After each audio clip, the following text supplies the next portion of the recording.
Wah, 8 yang ODP ya. Iya. Kabar terbaru ada 1 pasien PDP saat ini di rumah sakit. Itu masih konfirmasi ya.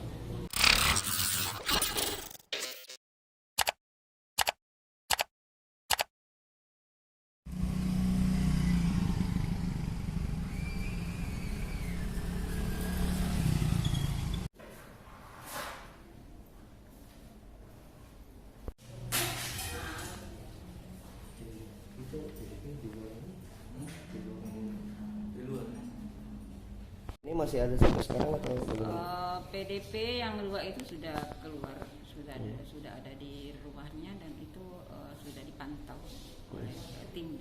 Dan ODP ada 8 tadi, Bu. Iya, yang kemarin ODP 8. Itu sejak tanggal berapa, Bu? Update tadi malam.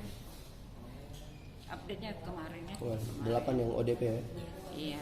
Kabar terbaru ada 1 pasien PDP saat ini di rumah sakit. Itu masih konfirmasi ya. Oh, belum ada konfirmasi lebih lanjut ya, Bu, untuk penambahan. Harus hati-hati. Rumah sakit ya, karena masih pemeriksaan lab. Bu, itu standarnya bagaimana sih kalau misalnya ada pasien yang mau memeriksakan corona, itu biayanya seperti apa, Bu? Itu dibebankan kepada siapa?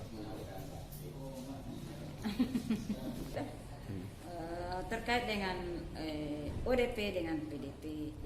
Kalau dia ODP berarti yang bersangkutan pernah kontak. Apakah dia kontak dengan penderita ataukah pernah dia keluar negeri atau ke daerah yang terjangkit COVID. Kemudian tanda keduanya dia biasa ada demam, ada batuk. Itu sudah kita kategorikan masuk ODP. Sedangkan untuk PDP di mana dalam hal ini sama-sama pernah ada kontak, ya, apakah itu kontak langsung ataukah pernah ke daerah yang terjangkit, kemudian dia ada demam, ada batuk disertai sesak, kemudian ada pemeriksaan laboratorium dan pemeriksaan radiologi yang menunjang, itu PDP. Ya, ini harus dirawat di